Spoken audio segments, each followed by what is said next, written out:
বলার আর কোনো সুযোগ নেই, সকল নখ তুলে ফেলেছে। তখন তারা আমার হাতের চামড়াগুলো প্লাস দিয়ে টেনে টেনে তুলে ফেলেছে। আমার অপরাধ কি? আমাকে ঘন্টার পর ঘন্টা মানুষকে ঝুলিয়ে রাখে, আমরা শুনেছি। কিন্তু আপনারা কি শুনেছেন? মানুষের আমার পা গুলোকে উপর দিকে ঝুলিয়ে রাখা হতো, আমার মাথাটা ছিল নিচের দিকে। আমি এমন অনেক সময় কয়েক ঘন্টা যাওয়ার পরে এমন মনে হতো যে আমার এই মুখগুলোকে হাসড়িয়ে হাসড়িয়ে আমার রক্ত এবং পানিগুলোকে একটু কমিয়ে ফেলি, আমার শরীরটা একটু স্বস্তি পায়।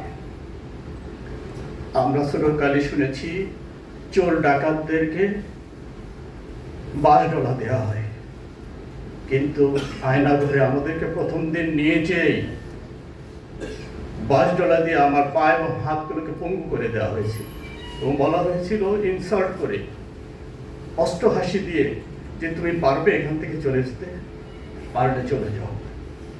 কতটা নিষ্ঠুর হতে পারে। আমার 2013 সালে একবার 28 দিন, 2018 সালে 29 দিন এবং সর্বশেষ 5 আগস্ট পর্যন্ত আমরা তাদের বন্দি আয়না ঘরেছিলাম।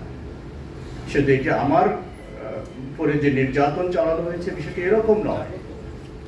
আজকের এই যে ফ্যাসিস্ট হাসিনার পতন এদেশের লক্ষ কোটি মানুষের চোখের পানির ফসল।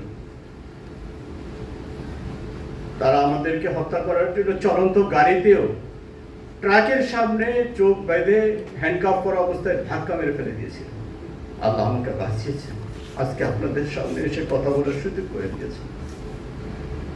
আজকে আমাদের এই রাজনীতিবিদরা আমাদের সামনে এসে এখন নতুন একটি শুধুমাত্র নির্বাচন কেবলমাত্র নির্বাচনের জন্য আওয়াজ তুলতেছেন। কিন্তু আমরা যদি বাংলাদেশে, এই নতুন বাংলাদেশ যে রক্তের বিনিময়ে পেয়েছি, সেই শহীদ আবু সাঈদ এবং মুগ্ধ, এই যে 2000-এর মতো শহীদদেরকে যদি আমরা জানতে পারতাম তাদের রক্ত দেওয়ার কি কারণ, তারা কি সেই বাংলাদেশে ছিল শুধুমাত্র একটি নির্বাচনের জন্য এই বাংলাদেশ? আমরা যারা আজকে গুম ঘর থেকে ফিরে এসেছি, আমাদেরকে একটু জিজ্ঞেস করেন আমরা কোন বাংলাদেশ চেয়েছি বা কোন বাংলাদেশ চাই?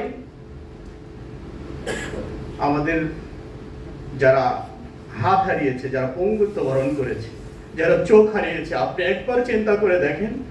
আমি যখন ওদের সাথে মিশি তখন আমার নিজের উপরে যে জুলুমগুলো হয়েছে সেগুলোকে ভুলে যাই।